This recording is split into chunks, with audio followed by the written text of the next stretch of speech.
Hello everyone, welcome back to my channel. Today I am doing a haul video. So I've actually been buying stuff. It's been a long time since I bought a few things in a short space of time, but I've also been sent a few things as well. So I thought I'd put it all together. You might have seen a unboxing of one of these things, or maybe even two. You might have seen one thing on Instagram, but I'm just bringing it now all together to do a little haul video because I know that people like a haul video, and it's not something I get to do that often anymore because I am much more a slower buyer. So I think we'll just get straight into it. First of all, Ormonde Jayne sent me this.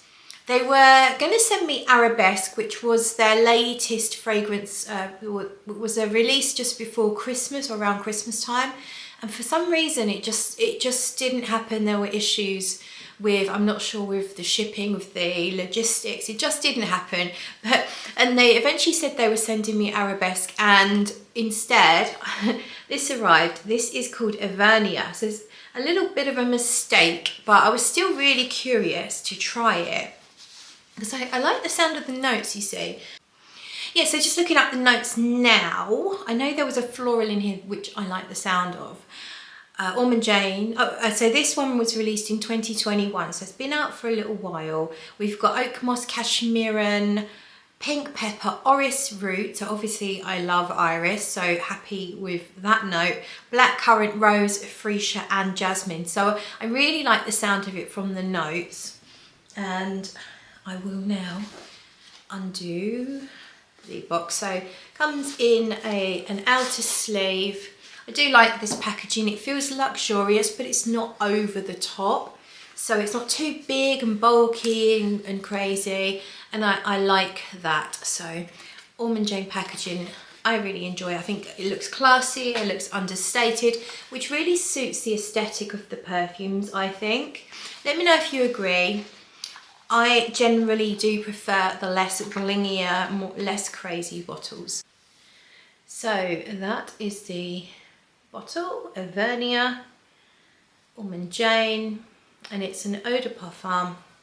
And I'm going to put it on my skin. There's nothing on there, so we're going to put it on my skin. I have tested this. I started to film first impressions, and then I never finished it, so I just gave up.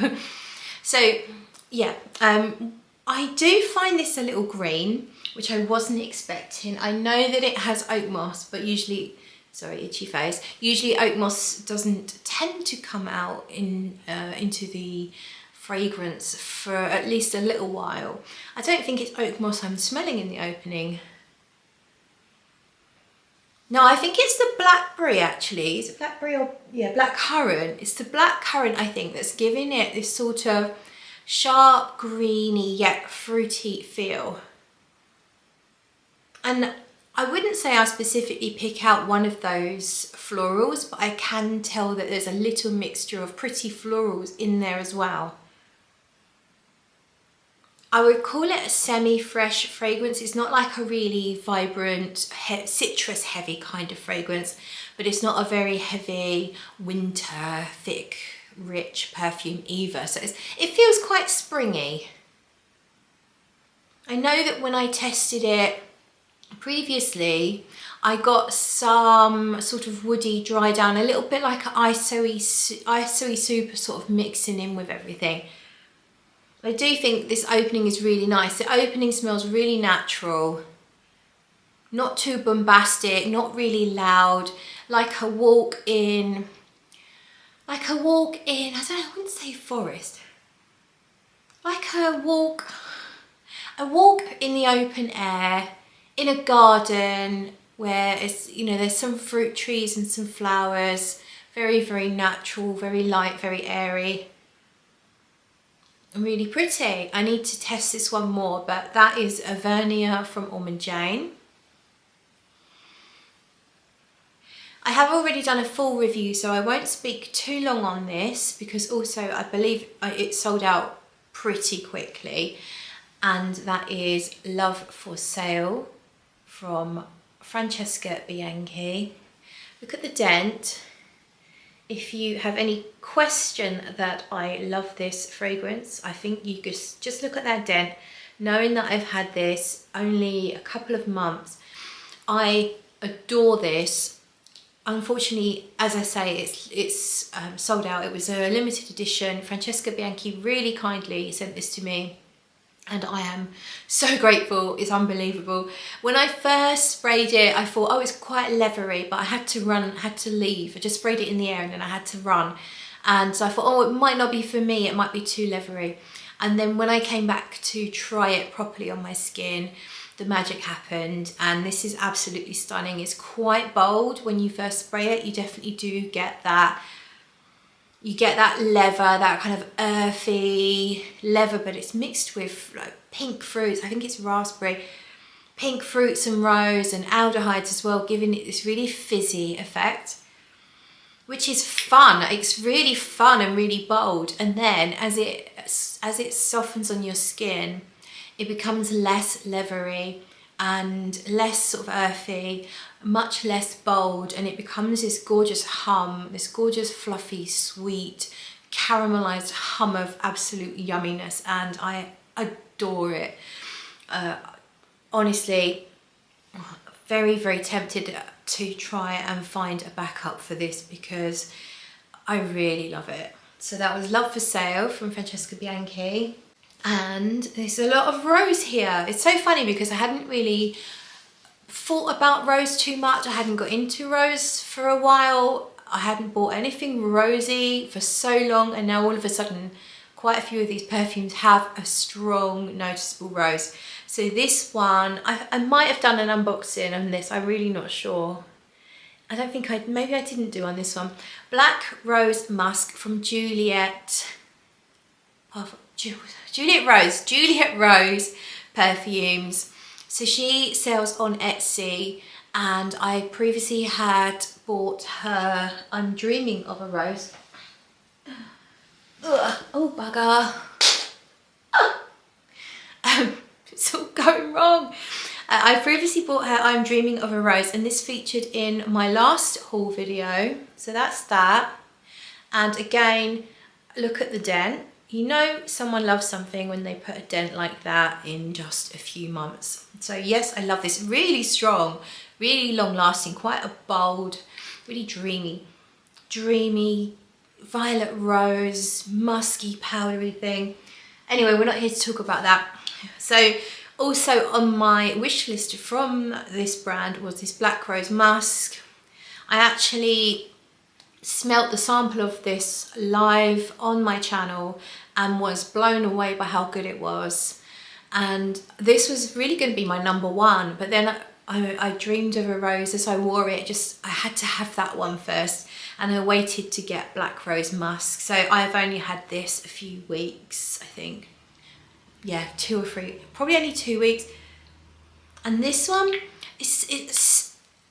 it takes me to, I get head shop vibes, and I really love that. I know quite a few of you also do love that sort of incense shop smell, and I get that in this. I definitely get a lot of rose, but it's a nice, rich, dark, sort of gothic-y rose. And also I get a sort of soapiness and almost a pot pourri feel at the same time.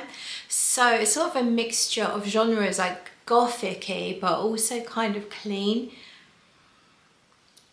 And then this gorgeous texture, this gravelly, gritty, musky, slightly earthy texture. So it's not too rich. Everything just blends so perfectly. It's quite a bold fragrance though. Again, like I Dreamed of a Rose, it's quite strong and you only need a tiny bit. And yeah, I'm really, really happy with this. I can't get over the quality of Juliet Rose fragrances. I bought these by myself. I'm not sponsored in any way, shape or form. I've exchanged a few messages with Juliet and that's the end of it. I think these are amazing value. Today actually I wore one of her samples that I had with Carabosse, I think it's called. I had that here. That was absolutely ages ago now.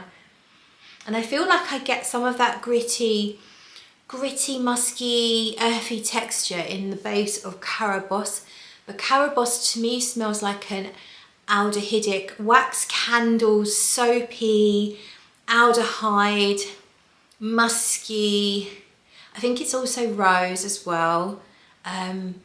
Really unusual, really amazing quality. It just smells so good. So potentially that's on my wish list now as well, Carabosse. But for now, I'm very, very happy to have Black Rose Musk. And yeah, I would urge you, if you are looking for affordable indie perfumery, you must look at Juliet Rose Perfumes. Samples are so generously sized, reasonably priced, so you don't have to blind buy anything. Absolute, yeah, highly recommended. Okay, I'm getting excited, I'm getting out of breath. So I have done an unboxing of this. It was my, I think it was my most recent or last two videos. It says mystery unboxing, and it is this Tobacco Rose. I have had this before. I had it many years, well, I had it almost at the beginning of my fragrance journey. It was one of my very first niche purchases. Then I finished, well actually before I finished my bottle, I ended up finding a really cheap second-hand bottle, so I thought I'll get a backup. And then that I finished only recently because I slowed down on using it. Because it's not completely my normal style, this Tobacco Rose. It's not particularly sweet. There's a little bit of sweetness, but it's not as sweet as most of my fragrances. It's quite rich, it's earthy, it's a little bit green. When I first got it, it was more green than I remember, and I smelt galbanum, which is one of my nemesis notes. I don't like galbanum. I don't find it repulsive or disgusting or anything like that. It's just a bit dry, and I don't get on with dry stuff. It's a bit dry and a bit green. And I never knew galbanum was in Tobacco Rose, and I asked Liz about it. She said she's not reformulated at all, so the perfumes have been macerated, but obviously the older they get, the more they mature and change. And my bottle was obviously still fairly new because she's selling a lot of Tobacco Rose at the moment. So that's why I could smell the galbanum in the opening when I never could before, and she confirmed that it is galbanum in there. It has, I've had it in my conservatory sitting on the windowsill because I'm trying to age it on purpose, and it has got a lot more closer to how I remember it now. That galbanum isn't really that obvious anymore in the opening, so it is getting sort of richer and much more closer to what I remember. It has hay and beeswax. It's this amazing sort of savoury rose perfume. So that's Tobacco Rose, isn't it? You have Aniela just down here. What have you come to tell me? You coming here, are you? Shall we show your face? What do you reckon? Oh, come around here then. Come on. There we go. There we go. She's she's not as amenable to being manhandled as, ow, little bugger, as Sweetie used to be. But yeah, she got her claws in my trousers there, didn't you? Right, what's next? So this is a vintage perfume, and I purchased it on eBay. It is a 1991 batch from Yves Saint Laurent, and it is Paris. See, Paris from Yves Saint Laurent. This is so pretty, and it just reminds me of my youth. I don't know that I actually wore Paris properly, like I'm not sure. I think I did have one of those, you know, those small bottles that come like a dagger. I think I did, and I do, but what I remember is having a miniature. I might have had a set of miniature YSL perfumes or something. I definitely had a miniature. I used to just do a little dab and really, really enjoy it because it's a rose and violet perfume, which is, violet's always been a love for me. I think I inherited love of violet from my mum. I remember mum sort of showing me a little green bottle of Devon violets when we were on holiday once, and I had to have it. So They bought me this little bottle of Devon violets, and yeah, Mum's always enjoyed anything with violet in it, and so do I. And this has got about 1 million notes, but ultimately it's kind of a fresh, vibrant, slightly green tinged rose and violet powder. I mean, there's other notes like sandalwood and all sorts of other things, but really that's the main gist of it for me. I mean, does it smell old? Does it smell outdated? I don't feel like it does really, because it's got this youthfulness about it being so fresh. But yeah, it said it was an older bottle, and then I checked the batch on actually I had to look it up on Raiders of the Lost Scent, and it is a 1991 bottle. So I don't know what difference there is between the older batches and the current batches, but I'm sure it must have been reformulated in all of that time. And I just wanted to get the original, so I'm so happy to have that. I got it for a bit of a bargain. I think it was about £35, and yeah, really, really happy with that. It's just a touch of nostalgia, and I wear it as well. I wore it the other day, so yeah, very happy. Now my final 2 bottles are fragrances that were sent to me by a brand, and they sent me a load of samples as well. I'm not going to be able to talk about all the samples and these perfumes because it's going to take up too long. So I've picked out one of the samples that I find really interesting, and then I've got the 2 bottles here as well, pre-sprayed, so I can talk to you about them. So I've got the notes on my phone, but we're going to start with Envy. So the brand is in Taiwan.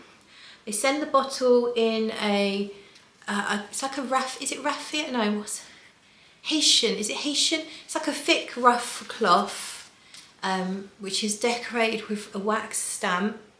It says the name of the perfume on it, Envy.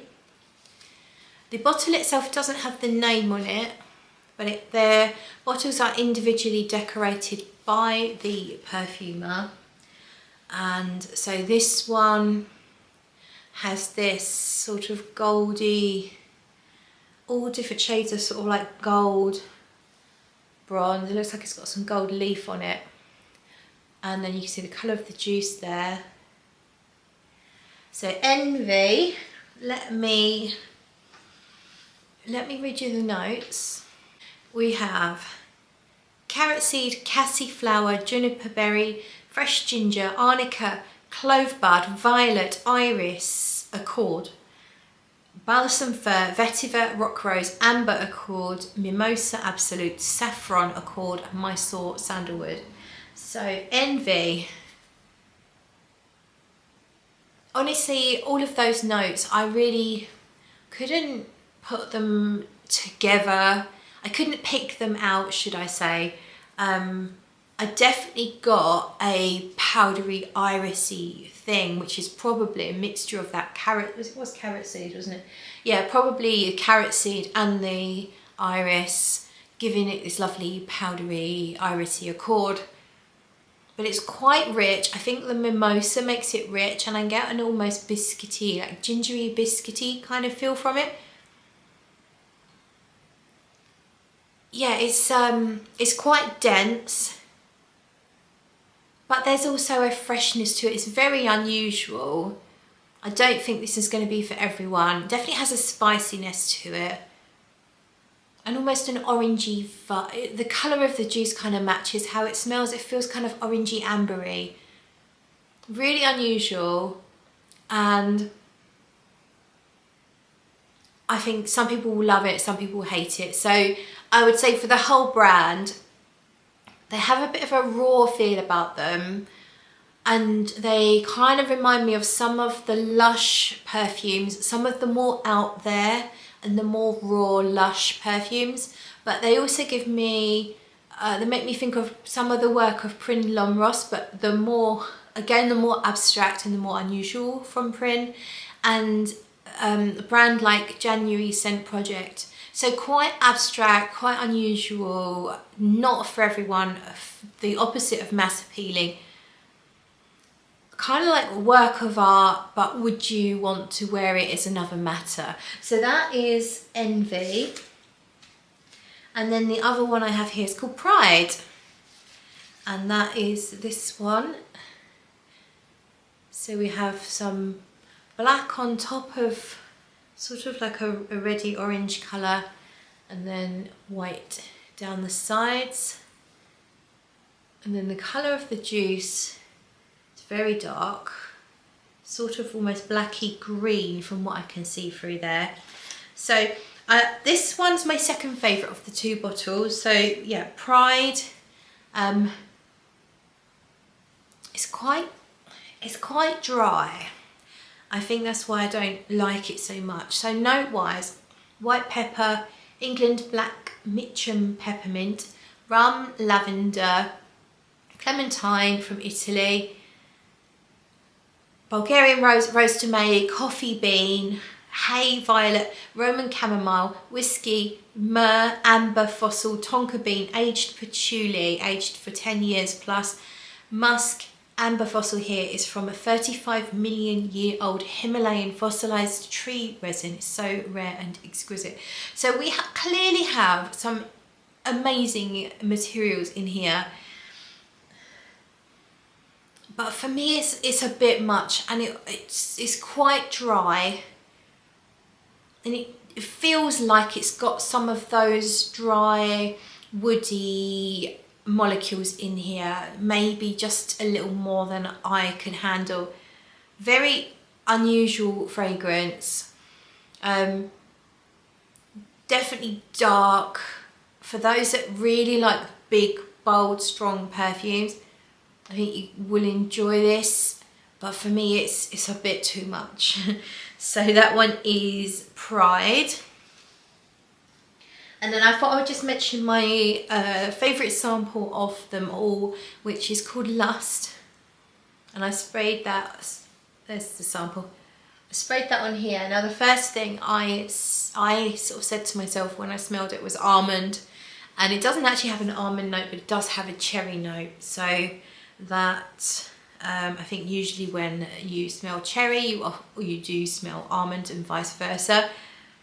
Rum, black cherry, whiskey, anise, tobacco, patchouli, cedarwood, benzoin, tolu balsam, oak moss, cashmeran, cabreva, labdanum, burnt sugar, suede, animal notes, and oak barrel. I mean, you can tell by the notes, these are going to be very unusual. We've got animal notes along with cherry, you know, it's definitely, they're not for the faint of heart. This is quite sweet. You can definitely smell that sort of burnt sugar mixing with this cherry almond. And I can get a hint of the whiskey. Was it whiskey? Yeah, whiskey. Quite a rich, dark, it's almost like Cherry Bakewell, if Cherry Bakewell was in a serial killer movie. Really unusual. Definitely has some prettiness about it, but that is contrasted by some other stranger notes. So I think these are for those that seek out the unusual and the abstract. I think if your tastes align with my taste in that you like things that are more delicate, then you may not like these. So that was Lust, and the brand is called Parfum. Thank you so much to the brand for sending these to me, and I will put a link to their website in the description. They do ship to the UK, the USA and Hong Kong, but I think they're restricted on how far they can ship because of all the usual difficulties that there are with shipping internationally when it comes to fragrance. So I think that's it. Yes, that is it. Thank you so much for watching. Let me know if you've tried any of these, and I will see you in another video, I hope. Bye.